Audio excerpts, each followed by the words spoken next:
நீங்கள் பார்த்துக் கொண்டிருப்பது உங்கள் விஜய். சன்னியாசி எப்படி இருக்க வேண்டும்? நாளைக்கு எங்கே இருக்க போறாருன்னு தெரியக்கூடாது. நாளைக்கு யார் ஷோர் போட போறாரு தெரியாது. இன்னைக்குன்னு நாளைக்குன்னு எதையும் சேர்த்து வச்சுக்கவே கூடாது. இப்போ கிளம்ப போறீங்கன்னா எங்கே போறீர்னு கேட்டா, கால் போன போக்கில் போக போகிறேன், எந்த கோவில் வருதோன்னு நிற்க போகிறேன். இப்படி இருக்கிறவன் தான் சன்னியாசின்னு சாஸ்திரம் சொல்கிறது. ஆனால் இப்போ எல்லாமே புது திட்டம். இன்னென்ன படிக்க, இன்னென்ன இடம், இப்பப்போ இன்னென்ன ஊர், இத்தனையும் போட்டோம்னால் இப்போ அப்புறம் எப்படி சன்னியாச ஆசிரமத்தை காப்பாற்ற முடியும்? எங்கெங்கே போகிறாருன்னு தெரிஞ்சால் அங்கே வந்து வம்புக்கு 4 பேர் வரத்தான் வருவா. போகிற இடம் தெரியாது இருந்தால் ஒருத்தருக்கு வம்புக்கு வரமாட்டா. இன்ன ஊருக்கு இப்போ போகிறேன்னு சொல்லிட்டா அப்போ எல்லாரும் அங்கே இருக்கிறவா பார்க்க வருவா. பார்க்க வந்தோடனே பற்று ஏற்படுறது. ஈடுபாடு கூடாதுன்னா இந்த பற்றை வளர்த்து கொள்ளும் எதிலும் ஈடுபாடு கூடாது. அப்படிங்கிறதுக்காக உபன்யாசம் பண்ணுறதுலேயே ஈடுபாடு வேண்டாம் என்ன? அது இல்லை, உபன்யாசம் பண்ணுறதை பண்ணித்தாகணும், நீங்கள் கேட்குறத கேட்டுத்தாகணும். ஆனால் நன்னா கேட்டுட்டு அதுக்கப்புறம் சொல்கிறவர் எந்த ஊர்லேருந்து வந்திருப்பார், அவரை எந்த வண்டியில் அழைச்சி வந்திருப்பார், இது உங்களுக்கு தேவையில்லை. போன வருஷம் வந்தவர் இப்போ வந்தாரா இல்லையா, இது எனக்கு தேவையில்லை. இதில் ஈடுபாடு கூடாது. ஆனால் சொல்கிறத கேட்கறதுல ஈடுபாடும் சொல்கிறதுல ஈடுபாடும் 2 பேருக்கு இருக்க வேண்டும். அதனால 2 சப்தங்களும் ஏற்றுக்கொள்ளப்பட வேண்டியவை. ஈடுபாடும் வேணும், ஈடுபாடு இருக்கக்கூடாது. எதிலேங்கிறது தான் கேள்வி. யார் ஈடுபடணும், யார் ஈடுபடக்கூடாது, எதில் ஈடுபடணும், எதில் ஈடுபடக்கூடாது, யாரை குறித்து ஈடுபடணும், எதை குறித்து ஈடுபடக்கூடாது, எப்போ ஈடுபடணும், எப்போ ஈடுபடக்கூடாது, இந்த வித்தியாசம் கண்டிப்பாக இருக்கும் இல்லையோ. அதனால் பிரவிற்த்தி நிவர்த்தின்னு சொன்னாலே எதிலே பிரவிற்த்தி எதிலே நிவர்த்தின்னு தெரிஞ்சு கொள்ள வேண்டும். அதைத்தான் இப்போ கண்ணன் தெளிவுபடுத்துகிறார். கர்மண்யேவாதிகாரஸ்தே மாபலேஷு கதாச்சன, கர்மத்தையே செய், பலத்தில் ஆசை வைக்காதே. அப்போ கர்மத்தில் ஈடுபடணும்னு தெரிஞ்சு போச்சு. கர்மண்யேவாதிகாரஸ்தே மா பலேஷு, அதனுடைய பயனில் ஈடுபாடு கொள்ளாதே. கர்மண்யேவாதிகாரஸ்தே மா பலேஷு கதாச்சன. இப்போ ஒரு உபன்யாசம் நடக்கிறது, ராஜதர்மம், மகாபாரதத்தில் ராஜதர்மம் போட்டா நீங்கள் எல்லாம் இப்போ வந்திருக்கீர்கள். வரும்போதே இப்போ தேவையில்லை, எல்லாம் ரொம்ப நிறைஞ்சு இத்தனை பேர் உட்காந்துருக்கீர்கள், போட்ட நாற்காலி எல்லாம் முழுக்க இருக்குது. இல்லை, இந்த 4 பேர் தான் இங்கே முதல்ல உட்காந்துருந்தாள்னா, ஓ நம்மளை ராஜதர்மம்னு கூப்பிட்டு இவ ஒருத்தருக்கும் சொல்லவே இல்லை போல் இருக்குது, அதனால தான் பின்னாடி இருக்கிற நாற்காலியெல்லாம் காலியாக இருக்குது, ஒத்துருமே இல்லை. இந்த 4 பேருக்கு சொல்லாமா வேண்டாமா? ஆமாம், இந்த 4 பேருக்கு சொல்லி இப்போ என்ன ஆகணும்? இதெல்லாம் இப்போ எனக்கு தோண ஆரம்பிச்சுடுத்துனால் ஆபத்து. அதில் இருக்கக்கூடாது. ராஜதர்மம் சொல்ல சொன்னால் படிச்சுன்னு வந்தேன் சொன்னேன். 4 பேர் உட்காண்டாலும் 4000 பேர் உட்காண்டாலும் அவ்வளவுதான், அப்படின்னு தான் இருக்கணும். இதே இன்னார் வந்தார் இன்னார் சொன்னார் கேட்டேன்னு உங்களுக்கு இருக்கக்கூடாது. நல்ல விஷயம் கிடைச்சதுன்னா யார் சொன்னாலும் கேட்டேன், அதுதான் கேட்குறவனுக்கு இருக்கணும். இதை தவிர மற்ற எதுலையாவது என்னை பற்றி நீங்கள் தெரிஞ்சுக்கவோ உங்களை பற்றி அடியேன் தெரிஞ்சுக்கவோ முற்பட்டால் அந்த ஈடுபாடு கடைசியில் சண்டையில் தான் கொண்டு விட்டுடும். அது இது பிடிச்சிருக்கும் பிடிக்காது, ஒத்தரை பிடிக்கும் ஒத்தரை பிடிக்காது, எங்கேயானு கொண்டு போய் விட்டுடுவோம். அது வேண்டவே வேண்டாமே. கர்மத்தில் கேட்கணுங்கிறதுல உங்களுக்கு ஈடுபாடு, சொல்லணுங்கிறதுல அடியனுக்கு ஈடுபாடு, நல்லதை கேட்கணும்னு உங்களுக்கு ஈடுபாடு, நல்லத்தை எடுத்து சொல்லணும்னு அடியனுக்கு ஈடுபாடு, தெரிஞ்சத்தை இன்னொருத்தரோட பகிர்ந்து ஆனந்தப்பட போகிறோமேன்னு அடியனுக்கு ஈடுபாடு, கேட்டு ஆனந்தப்பட போகிறோமேன்னு உங்களுக்கு ஈடுபாடு. அந்த ஈடுபாடே இல்லாமல் சொல்லவே வேண்டாம், கேட்கவே வேண்டாம், உட்காரவே வேண்டாம். இப்போ 2 மணி நேரம் சொல்லணும், நீங்கள் 2 மணி நேரம் கேட்கணும். கேட்கறதுக்கு சக்தி வேணும், சொல்கிறதுக்கு சக்தி வேணும். அந்த சொல்கிறதுக்கு உண்டான சக்திக்கு அடியை சாப்பிட்டு தான் வரணும். சாப்பிடாம நான் அது ஈடுபடக்கூடாதுன்னு சொல்லியிருக்கு. நித்தியமாக ஒரு 4 நாளைக்கு ஏகாதசி பட்டினி கிடந்துட்டோம்னா தலை சுற்றி உட்காந்து வேண்டிதான். அப்போ அதுக்கு எப்படி சுவாமி சாப்பிடக்கூடாது இல்லையா? உபவாசம் இருந்தால் தானே, நாள் சொல்லணும்னு ஆசை இருந்தால் உபவாசம் இருக்கக்கூடாது, இல்லை ஏகாதசி அன்னைக்கு உபன்யாசம் வச்சுக்கூடாது, அவ்வளோதான் நடக்குமே தவிர பட்டினியும் கிடந்துட்டு சொல்லணும் நாள் உடம்பு ஏற்காதே. நம்ம வசத்தில் உடம்பு இல்லை. அதற்குரிய ஆகாரத்தை அதற்குரிய ஈடுபாட்டோட கொடுத்தா தான் அது நிற்கும். இதெல்லாம் கொடுத்தாலே வயசாக 1000 பாடுபடுத்துறது. அது இதுக்கப்புறம் எதுவும் கொடுக்காது நம்ம உடம்பு வச்சுக்க முடியுமா? உடம்புல ஈடுபாடு கூடாதுன்னு அத்தனை ஆழ்வார்கள் எழுதுவா. சாப்பிடாத இருந்தாலும் 1000 பேருக்கு திருவங்கியாழ்வார் ததியாராதனை பண்ணியிருக்கார் நித்தியப்படிக்கு. அப்போ அவரும் தான் சாப்பிட்ருப்பார், 1000 பேருக்கு போடத்தான் போட்டிருப்பார். அதனால் நான் சாப்பிடாத இருக்க முடியாது, பட்டினி கிடக்க முடியாது. எப்போ ஏகாதசி அன்னைக்கு பட்டினின்னு சொல்லித்தோ மற்ற 14 நாள் சாப்பிடலாம் தானே அர்த்தம். அதுலேயே தெரிஞ்சு போச்சே. இல்லைன்னா 15 நாள் பட்டினி இருக்கணும்னு இருந்திருந்தா ஏகாதசி அன்னைக்கு பட்டினின்னு சாத்திரம் சொல்லாது. எப்போ ஏகாதசி அன்னைக்குன்னு சொல்லியிருக்கோ மற்ற 14 நாள் இது வரைக்கும் சாப்பிடுன்னு அர்த்தம். இது வரைக்கும் கூட இல்லை, நீ தாராளமாக இது வரைக்கும். வேடிக்கை சொன்னேன், மருத்துவ சாஸ்திரத்தின்படி பாதி வயருக்கு தான் சாப்பிடணும். 1/4 வயறு தண்ணீர், 1/4 வயறு வாயு சஞ்சாரத்துக்காக. இப்படி தான் நம்ம சாப்பிடணும்னு வழக்கம் சொல்லி சாப்பிடணும்னு ஒத்துன்னு இருக்கோம் இல்லையோ. அப்போ கர்மத்தை செய்யறதுல உனக்கு ஈடுபாடு இருக்கணும், அதன் பலத்தில் ஈடுபாடு கூடாது. இப்போ 4 பேர் வந்தாளா, வந்தவா எப்படி கேட்டா, நாளைக்கு வருவாளா, நம்ம ஒழுங்கா சொன்னோன்னு அவள் கைத்தட்டுறாளா இல்லையா, இதெல்லாம் பலம். அதில் ஈடுபாடு கூடாது. சொல்ல சொன்னால் சொன்னோம் அப்படிங்கிறதுல ஈடுபாடு. கர்மத்தில் ஈடுபாடு வச்சுக்கோ, அதன் பலத்தில் ஈடுபாடு கொள்ளாதே. மா பலேஷு கதாச்சன மா கர்மபல ஹேதுர்பூ, அந்த கர்மத்தின் பலத்துக்கு நீ காரணமாக ஆகி விடாதே. மா கர்மபல ஹேதுர்பூ, என பல பேர் காரணம் இருக்காதுக்கு. உன்னுடைய சரீரம், உன் பிராணவாயு, உன்னுடைய ஆத்மா, பகவான், இத்தனை பேர் சேர்ந்தா தான் ஒரு செயலை செய்ய முடியும். அதனால நீ செஞ்சேன்னு சொல்லாதே, ஈடுபடு. ஆனால் நான் செய்தேன்னு சொல்லாமல் ஈடுபடு.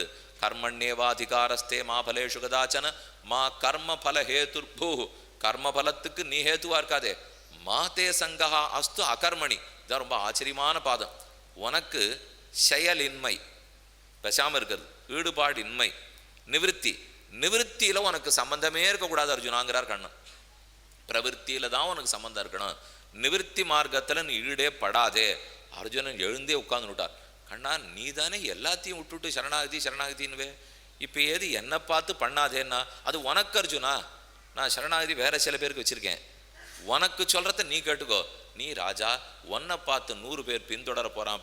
அப்போ அவன் அத்தனை பேரும் எங்க ராஜாவே காட்டுக்கு ஓடி போயிட்டார், அப்ப நானும் போலாம் போல் இருக்கு. எங்க ராஜாவே குடும்பத்தை காப்பாத்தல, அப்ப நானும் குடும்பத்தை காப்பாற்ற வேண்டாம் போல் இருக்குன்னு ஆரம்பித்தால் உலகம் எங்க போய் நிற்கும்னு யோசித்து பார் அர்ஜுனா. உன் கடமையை நீ செய்துதான் ஆகணும், அதை விட்டு போக முடியாது. அதனால் நாம் இப்போ குடும்பத்தில் இருக்கோம்னால் அதை தவிர்த்துட்டு எங்கேயானு போயிடலாமா, வேலையை விட்டுடலாமா, ஆசிரமத்தில் போய் சேர்ந்து விடலாமா, தயவு செய்து இந்த எண்ணங்கள்லாம் விட்டுடுங்க. இல்லற தர்மம் தான் சிறந்த தர்மம்னு இனிமேல் பார்க்க போகிறோம். நாளைக்கு கிரகஸ்த தர்மத்தை போல மற்ற தர்மமே இல்லைன்னு விட்டார்.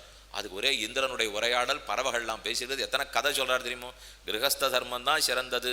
கண்ணன் கல்யாணம் பண்ணி தான் வாழ்ந்திருக்கார், ராமன் கல்யாணம் பண்ணி தான் இருந்திருக்கார், ஆழ்வார்களில் பலரும் கல்யாணம் பண்ணிருக்கா, ஆச்சாரியர்கள் எல்லாம் கல்யாணம் பண்ணிருக்கா. அதனால் இல்லறங்கிறதே இல்லையோ.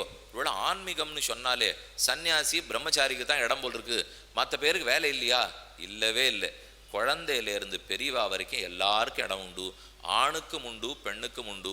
இருந்த இடத்திலிருந்தே தாராளமா ஆன்மீகம் பேசலாம்.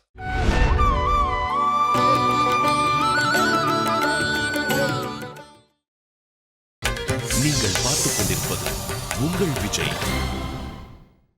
குழந்தையிலிருந்து பெரியவா வரைக்கும் எல்லாருக்கும் இடம் உண்டு, ஆணுக்கும் உண்டு பெண்ணுக்கும் உண்டு. இருந்த இடத்திலிருந்தே தாராளமா ஆன்மீகம் பேசலாம். எங்கும் இதுக்குன்னு விட்டுட்டு ஓடி போகணுங்கிற தேவையே இல்லை. யாரும் எங்கும் போக வேண்டாம், இருந்தபடியே மோட்சம்.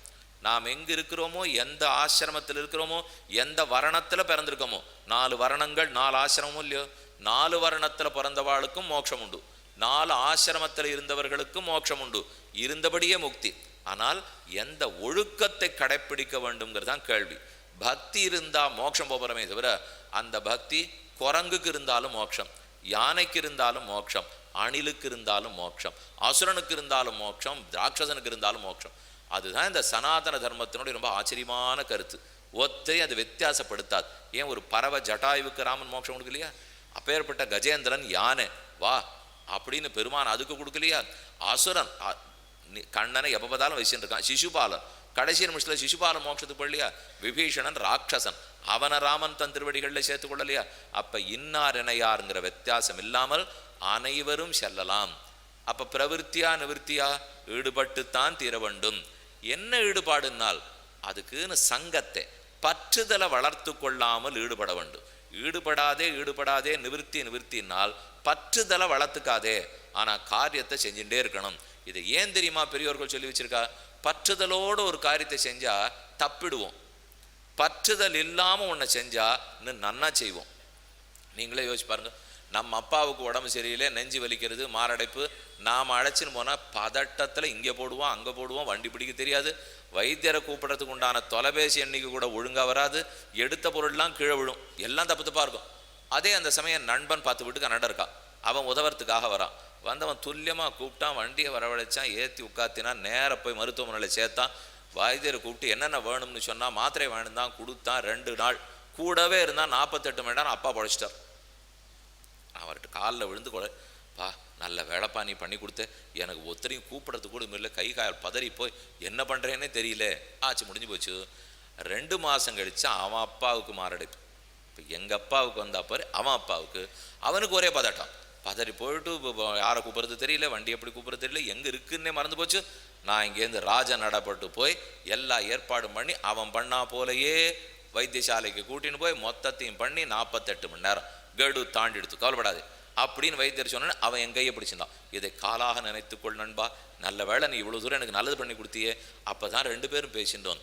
இது என்ன எங்கள் அப்பாவுக்கு வரச்சே உனக்கு தான் பண்ண முடியறது, உங்கள் அப்பாவுக்கு வரச்சே எனக்கு தான் பண்ண முடியறது, ஏன் அவன் அப்பாவுக்கு அவன் பண்ணிக்கலன்னால் எங்கள் அப்பாவுக்குங்கிற பற்றுதல் தான் ஆபத்து. எப்போ எங்கள் அப்பாவுக்கு உடம்பு சரியில்லைன்னு பார்த்தேனோ பதட்டம் வந்துடுத்தோ இல்லையோ, அவனுக்கு அது எங்கள் அப்பா இல்லையே, அதனால் பதட்டம் இல்லை. பதட்டம் இல்லைன்னா வேலையை ஒழுங்காக பார்த்துட்டான். அதே போல் அவரும் எங்கள் அப்பா இல்லை, அப்போ பதட்டம் இல்லை. பதட்டம் இல்லைன்னா வேலை ஒழுங்காக நடக்கும். நம்மதுங்கிற பதட்டம் வந்து பற்றுதல் வந்தாலே பதட்டம் வந்துடும். அப்படி இல்லாமல் செய்கிறது யோகிகளுடைய நிலை. மெதுவே தான் பழக முடியும். அது சட்டுன்னு உடனே ஆகிடுமா? அதுக்கு நீங்கள்லாம் கேட்கலாம், நாளைக்கு எங்கள் அப்பாவுக்கு மாரடைப்பு வரைச்சே ஒரு முடிவு வேணால் எடுக்கிறேன் சுவாமி. என்னன்னால் எங்கள் அப்பா இல்லை அப்படி நீதான் இத்தனை சொன்னீர். எங்கள் அப்பாவா இல்லைன்னு சொன்னால் பதட்டம் இல்லாமல் இருக்கலான்னுட்டு, அதனால் நானும் முடிவெடுத்துட்டேன் இவர் என் தந்தை இல்லைன்னு. அதை நான் சொல்லவே வரல இப்போ. அதனால் பற்றுதல் இருந்தால் பதட்டம் கூடவே வரும்னு சொல்ல வந்தேன். இவரை பார்க்க வேண்டான்னுட்டு எதுவுமே நான் சொல்ல வரல இப்போ. அப்போ கண்டிப்பாக ஈடுபடணும். எப்படி? நம்ம வைராக்கியத்தோடு ஈடுபட வேண்டும். அதனால தான் ஞானம் பக்தின்னு சொல்லச்சவே கூட வைராக்கியத்தை சேர்த்து சொல்கிறா. ஞானம் உயர்ந்தது, பக்தி உயர்ந்தது, பற்றின்மையோடு கூடின ஞானமும் பக்தியும் தான் உயர்ந்தது. ஆனால் தர்மபுத்திரன் இவ்வளவு பெரிய சண்டையை முடிச்சுட்டு இப்போ ஏன் இவ்வளவு தூரம் கலங்குறார் தெரியுமோ? நான் கொன்னுட்டேன். இந்த எண்ணம் தான் அர்ஜுனனுக்கு முதல்ல வந்தது. நீ கொல்ல போறதில்ல அர்ஜுனான் தான் கண்ணன் தெளிவுபடுத்தினார். அந்த தெளிவு அவனுக்கு வந்துடுச்சு. அப்போ நான் கொல்ல போறதில்லை. ஏன்னா கண்ணன் சொன்னது என்ன தெரியுமோ? ஒருத்தன் கொல்லவும் முடியாது, ஒருத்தனால கொலைப்படவும் முடியாதுன்னார். ஒருத்தனை கொல்றதுக்கும் உன்னால் முடியாது, ஒருத்தன் கொலை உண்பதற்கும் முடியாது. ஏன்னா ஆத்மா கொலை செய்யவும் போறதில்லை, கொலை ஆகவும் போறதில்லை. அந்த தெளிவு அர்ஜுனனுக்கு அப்போ இல்லை வந்துடுது. கீதையை கேட்டவனே வந்தது. ஆனால் இப்போ தான் அந்த தெளிவு தேவைப்படுறது தர்மபுத்திரனுக்கு. இப்போ பீஷ்மனிடத்திலே கேட்டு தெரிந்து கொள்ளுகிறான். அதனால் நாம் செய்யாதிருக்க முடியாது, அனைத்திலும் ஈடுபட்டாகணும். இல்லறத்தில் இருக்கிறது மிக சிறந்த தர்மம். இல்லறம் அல்லது நல்லறம் இல்லைன்னு சொல்கிறோம் இல்லையோ, இல்லறம்ங்கிறது மிக நல்ல அறம். இங்கேருந்து விலகி போகிறதுக்கோ, கணவன் மனைவிக்குள்ளே பற்ற குறைச்சிக்கிறதுக்கோ, குழந்தைகளை காப்பாற்றி அவர்களை நல்ல பக்தாளை ஆக்கிறதுக்கோ. சுவாமி, குழந்தைகளிடத்துலலாம் நான் பற்றே விட்டுட்டேன், அதெல்லாம் சொல்லவே கூடாது. கண்டிப்பாக பற்றோடு தான் இருக்கணும். அதுக்குன்னு இப்போ பார்த்தாலும் இங்கேருந்து கிளம்பி இப்போ நம்ம பற்றுன்னா எந்த அளவில் தெரியுமா பற்று வச்சுருக்கோம்? இங்கேருந்து கிளம்பி பேருந்தில் ஏறினோடனே கூப்பிட்டு அம்மா ஏறிவிட்டேன், இறங்கினோடனே கூப்பிட்டு அம்மா இறங்கிவிட்டேன், பள்ளிக்கூடத்துக்கு போன உடனே கூப்பிட்டு அம்மா பள்ளிக்கூடத்துக்கு போயிட்டேன். இதைத்தான் நம்ம பெருசாக ஈடுபாடாக நினச்சிட்டு இருக்கோம். இது இல்லை. இப்படி பண்ணி கடைசியில் அது கிளம்பி போகிற சமயத்துக்கு என்றைக்காக இருந்தாலும் ஆரோ வேலை பார்க்கத்தான் போகிறா, ஆண் வேலை பார்க்குறானோ பெண் வேலை பார்க்குறானோ ஒரு இடத்துக்கு புறப்பட்டு போகிறா. போன உடனே தங்க காலில் நிற்க வேண்டாமா? அப்போ அங்கே போன அப்புறம் ஒன்றுத்தும் கூப்பிட்டு இப்போ குழம்பு பண்ணலான்னு இருக்கேன், இதில் உப்பு போடணுமா சக்கரை போடணுமா அப்படிங்கிறதுலேருந்து ஆரம்பிக்கிறது. அதுவும் இப்போ தொலைபேசியெல்லாம் ரொம்ப குறைச்சலாக போச்சு பாருங்க. 1/2 மணி நாடி தழுகி 6 வரைக்கும் தொலைபேசி ஓடிண்டே இருக்கு. இதை விட்டுடணும். அதே இன்னைக்கு என்ன பக்தி என்ன தெரிஞ்சுட்டே, எந்த கோவிலுக்கு போனேன், என்ன உயர்ந்த பண்பை வளர்த்துண்டே, பெரியோர்களிடத்துல மதிப்பு மரியாதையோட நடந்துக்கிறியா, இதெல்லாம் கேட்க வேண்டிய கேள்விகள். இதை கேட்காத இருக்கவே கூடாது. நான் எனக்கு ஈடுபாடு இல்லைங்கிறதுக்காக இந்த நல்லதெல்லாம் கேட்காத இருக்க முடியுமா? பண்புகள் வளர்றதுக்கு வேண்டிய எல்லாத்திலும் ஈடுபட்டு தான் ஆகணும். அது இல்லாத மற்ற சின்ன விஷயத்துலலாம் நம்ம விலகித்தான் இருந்தாகணும். இந்த அறிவு தர்மபுத்திரனுக்கு கொஞ்சம் சந்தேகம் ஏற்பட்டது. அந்த சந்தேகத்தை போக்குறதுக்கு தான் இப்போ ராஜ தர்மம் ரொம்ப முக்கியமான தர்மம். இது இருப்பது சாந்தி பருவத்தில். மொத்தம் 18 பருவங்கள் மகாபாரதத்தே. அதில் சாந்தி பருவம் பேரே என்னன்னா பாருங்க, சாந்தமாக இருக்கலாம், தெளிவாக இருக்கலாம். தெளிவாக இருக்கிறது தான் சுலபம் தெரியுமா மனுஷனுக்கு? நாம் நினச்சிட்டு இருக்கோம் அது எப்படி சுவாமி சாந்திங்கிற வளரும், நாங்கள் பரபரப்பாக குழப்பமாக இருப்போம் இல்லையோ. இதுதான் இயற்கை. இந்த சாந்தினாலே செயற்கை நமக்கு தோணும். முதல்ல அந்த எண்ணமே தப்பு. சாந்தமாக இருக்கிறது தான் இயற்கை. நாம் பண்ணுற குழப்பந்தான் செயற்கை. இங்கே தப்பி அங்கே தப்பி, இதை தப்பாக பண்ணி அதை தப்பாக பண்ணி, அவளை வச்சு இவாளோட சண்டை போட்டு, இதெல்லாம் குழப்பம் செயற்கை. இது எதுவும் இல்லாத பிரம்மத்தை அனுபவிச்சுன்னு இருக்கான் பாருங்க, அது இயற்கை.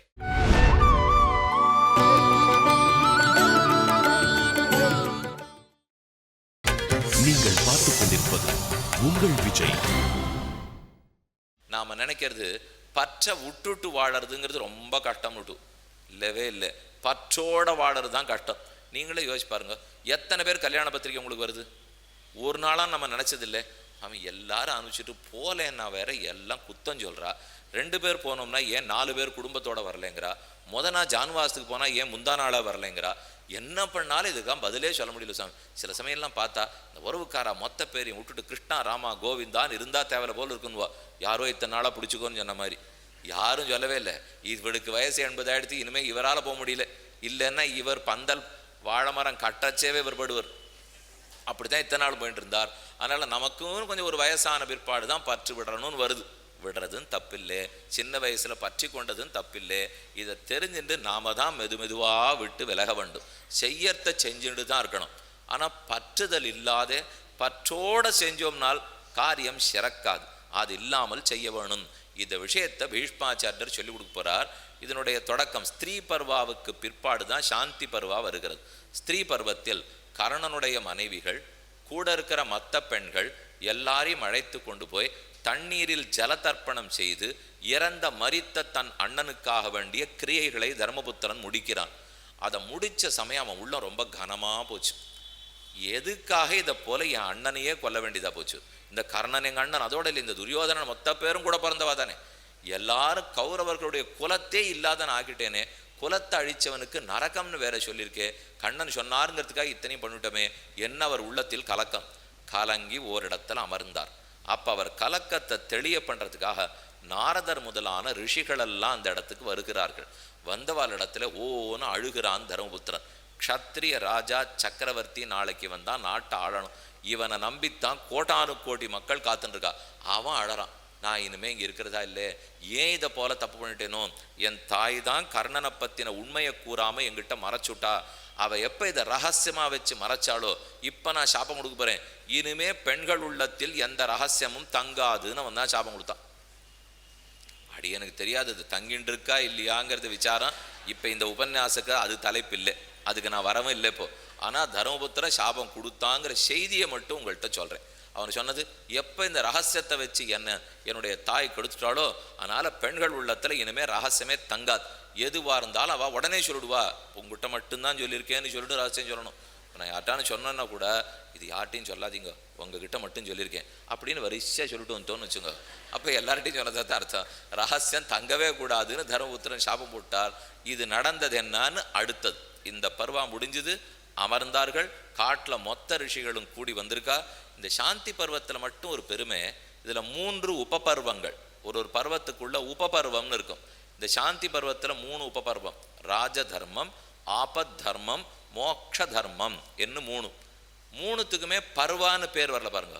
ராஜ தர்மம், ஆபத் தர்மம், மோக்ஷ தர்மம். இப்போ மற்ற எதுவாக இருந்தாலும் பிரஜாகர பர்வா உபபர்வத்துக்கும் பருவம் தான் வரும். ஆனால் இங்கே மட்டும் பருவங்கிற பேர் இல்லை. இது ஒன்னொன்றுமே தர்மம். மோட்சத்துக்கு போகிறவன் கடைப்பிடிக்க வேண்டிய தர்மம் என்ன, ஆபத்தில் இருக்கிறவன் என்னென்ன தர்மத்தை கடைப்பிடிக்கலாம், அரசனாக இருக்கிறவன் என்னென்ன தர்மத்தை கடைப்பிடிக்கலாம். அரசன்னு சொன்னால் நம்மளாம் இங்கே யாரும் அரசனிலேயே நினச்சிக்க வேண்டாம். இப்போ அரசர்கள் எல்லாருமே அரசர்கள், ஜனநாயக நாடாச்சே. அப்போ நாம் ஒத்தொத்தருமே அரசர்கள் தான். ஏன் அந்தந்த இல்லத்துக்கு அரசி இல்லையா? யாரும் இல்லத்தரசன் சொல்கிறதே கிடையாது. இல்லத்தரசி தான் கேள்விப்பட்டிருக்கோம், அதில் பதவி இல்லை. அதனால் பெண்களுக்கு அந்த பதவி கொடுக்கப்பட்டிருக்கு, இல்லத்தரசிங்கிற. அப்போ ஒத்தொத்தருமே அரசி தான். இப்போ ஒரு பள்ளிக்கூடம் நடக்கிறதா, இந்த பள்ளிக்கூடத்துக்கு யார் தலைமை ஆசிரியரோ அவர் அதுக்கு அரசர் தான். ஒரு மாணவர்களுக்குள்ள ஒரு தலைமையை தேர்ந்தெடுக்கிறாளா, அவன் அரசன் தான். அந்த மாதிரி அரசனாக இருக்கிறவா ஒத்தொத்தர் எப்படி நடந்துக்கணுங்கிறது தான் ராஜதர்மம். அதோடு இல்லை, ஈடுபட வேண்டிய தேவையில் இருக்கிற மொத்த பேரும் அரசன் தான். அர்ஜுனன் ஈடுபட வேண்டியவர். எனக்கு எந்த நிர்பந்தம் இல்லை, என்னை பார்த்து ஒத்தரு நடக்கவே போகிறது இல்லைன்னு வச்சுங்க. அப்போ நான் எப்படி வேணா இருக்கலாம். ஆனால் நான் போகிற பாதையை பார்த்து ஒருத்தம் பின்னாடி வரப்போறேன்னாலும் ரொம்ப ஜாக்கிரதையாக இருக்கணும். ஏன்னா என்னை பார்த்து அவனும் கட்டுப்படக்கூடாது இல்லையோ. அதனால் இந்த தர்மம் சொல்ல வருவதே நாம் எப்படி நடந்து ஒரு முன்னோடியாக இருக்க வேண்டும், ஒரு வீரனா செயல் வீரனா இருக்கணும்னு சொல்ற பாருங்க. அப்படி இருங்கிறத தான் அத்தனை ரிஷிகளும் சொல்ற. ஆச்சரியம், நாரதர் இப்படிங்கிறார், பீஷ்மர் அம்பு படுக்கையில் படுத்துன்னு இப்படின்னு சொல்றார். கூட இருக்கிற அர்ஜுனன் யாரு சண்டித்தனமே பண்ணானோ அவன் தர்மபுத்திரனுக்கு சொல்றான். ஆனா ஒன்னொன்னும் சொல்லி முடிச்சுட்டு அத்தியாயமா பார்க்க போறோம். ஒத்தொத்தரும் பெரிய வாதம் வச்சு முடிப்பா. சரி, இந்த வாதம் நன்னா இருக்கு, அப்ப தர்மபுத்திரன் ஏத்துனோட போறான்னா அதுக்கு அதை விட பெரிய பதிலோட அவன் பேச ஆரம்பிப்பான். நீ இதெல்லாம் சொன்ன அர்ஜுனா, ரொம்ப சரி புரியுறது, ஆனா நீ இந்த கோணத்துல யோசிச்சுப்பார், இதெல்லாம் தப்பு, நிவர்த்தி தான் சரின்னுவோம். அப்புறம் அர்ஜுனனுக்கு பேச தெரியாது, உட்கார்ந்து விடுவார். பீமசேனை எழுந்திருந்து, இல்லைன்னா நீ சொல்றது தப்பு, இந்த கோணத்தில் யோசித்துப்பார், ரொம்ப நன்னா இருக்க மாதிரி நமக்கு படும். பீமசேனை உட்கார்ந்தவொடனே தர்மபுத்திரர், இல்லை நீ தப்பா பார்த்துருக்க பீமசேனா, பார்வையே தப்பு, இந்த பார்வை இப்படி பார். ஏன்னா ரொம்ப தர்மம் படிச்சவரோ இல்லையோ, அதிகமாக படிச்சிருந்தாலும் கொஞ்சம் ஆபத்து, சொல்கிற எதையும் கேட்டுக்கவே மாட்டா. நம்ம என்ன சொன்னாலும் திரும்ப திரும்ப அது கொண்டு கண்டுபிடிச்சிருவா. பேச்சு தெரிஞ்சவாளாக இருந்தாலும் நம்ம என்ன சொன்னாலும் குறுக்க பேசி நம்மளை ஜெயிச்சிருவா. தர்மம் அதிகமாக தெரிஞ்சிருந்தாலும் எல்லாத்துக்கும் ஒரு தர்மம் சொல்லிடுவா. இந்த தர்மபுத்திரன் தான் இது எல்லாத்துக்கும் சாட்சி. இப்போ அவனுக்கு பேசவும் தெரியறது, தர்மம் முழுக்க அவனுக்கு தெரியறது, அவனுக்கும் மூத்தவனா வேற போயிட்டார். அதனால எதிர்த்தும் ஒருத்தரால பேச முடியாது, மாற்றி மாற்றி கேட்கிறார். இப்ப நாம பார்க்க வேண்டியது ராஜதர்ம அனுசாசன பர்வ. சாந்தி பர்வத்தில் ராஜதர்மம், ராஜதர்ம அனுசாசன பர்வான்னு போட்டிருப்பா. ராஜதர்மம் என்னதான் அதுக்கு பேர். ராஜதர்மம், மோட்ச தர்மம், நடுவுல ஆபத் தர்மம்.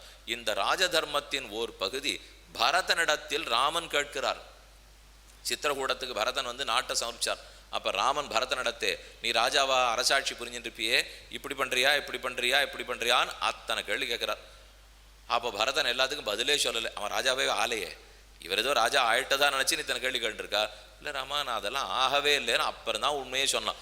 அதுவும் என்னங்கிறத சமயம் வாய்க்கும் போது சொல்றேன். ஏன்னா ராமன் சிறந்த ராஜா இல்லையா, தர்மபுத்திரனை காட்டிலும் ராஜா ராமன்னா சக்கரவர்த்தி திருமான். அப்ப அவர் எப்படி இந்த நாட்டை நடத்தணும், ஏன்னா இது ராமராஜ்யமா இருக்கணும்னு தானே மொத்த பேர் விருப்பப்பட்டிருக்கா. அந்த ராமர் இந்த நாட்டை எப்படி நடத்தணும்னு ஆசைப்பட்டிருக்கார். இதோ தர்மபுத்திரனுக்கு இந்த ரிஷிகள் எல்லாம் என்ன உபதேசம் பண்றா. கிருதோதகாஸ்தே சுகிருதாம் சர்வேஷாம் பாண்டு நந்தனாக விதுரோ திருதராஷ்டிரச்ச சர்வாச்ச பரதஸ்திரியா. இந்த பரதகுலத்தில் உதித்த மொத்த ஸ்திரீகளும் அமர்ந்தார்கள். ரிஷிகளெல்லாம் வந்து உட்கார்ந்துட்டா. துவைபாயனஹா, அவர் தான் வேதவியாசர். நாரதஸ்ச தேவலஸ்ச மகான் ரிஷி தேவஸ்தானச்ச கண்வச்ச தேஷாம் சிஷ்யாச்ச சத்தமாக. தேவஸ்தானர், கண்வர், வேதவியாசர், நாரதர் ஒத்தொத்தரும் நம்ம சொல்லச்சேவே நிவிருத்தி மார்க்கத்தில் இருக்கிறவான்னு தோணும். இவ எல்லாருமே ஈடுபடாதவர்களோ இல்லையோ ரிஷிகளச்சே, ஆனா அவ கூடித்தான் இப்போ ஈடுபாடணும்னு சொல்ல போறா. அப்படின்னா ஈடுபாடு எவ்வளவு முக்கியம்னு தெரிஞ்சுக்கணும். நாம கிரகஸ்தாக ஸ்நாதகாக சந்தோ ததிருஷு குருசத்தமம். கிரகஸ்தர்கள் இல்லறத்தில் இருக்கிறவாளும் வந்தா, ஸ்நாதாக சன்னியாசிகள் மோட்சத்துக்கு போகணுங்கிறதுக்காகவே சன்னியாசம் வாங்கிட்டு இருக்கிறவா அவர்களும் வந்தார்கள். எல்லாரும் ஆச்சாரியனான பீஷ்மாச்சாரியரையும் பார்க்கிறா. இந்த பக்கத்தில் இருக்கக்கூடிய குருசத்தமனான தர்மபுத்திரனை பார்க்கிறார்கள். நாரதஸ்தப்ரவீத் காலே தர்மபுத்திரம் யுதிஷ்டிரம். நாரதர் கூறுகிறார், தர்மபுத்திரா இப்போ உனக்கு திருப்தி தானே. அவன் அழுதுன்னு இருக்கான்.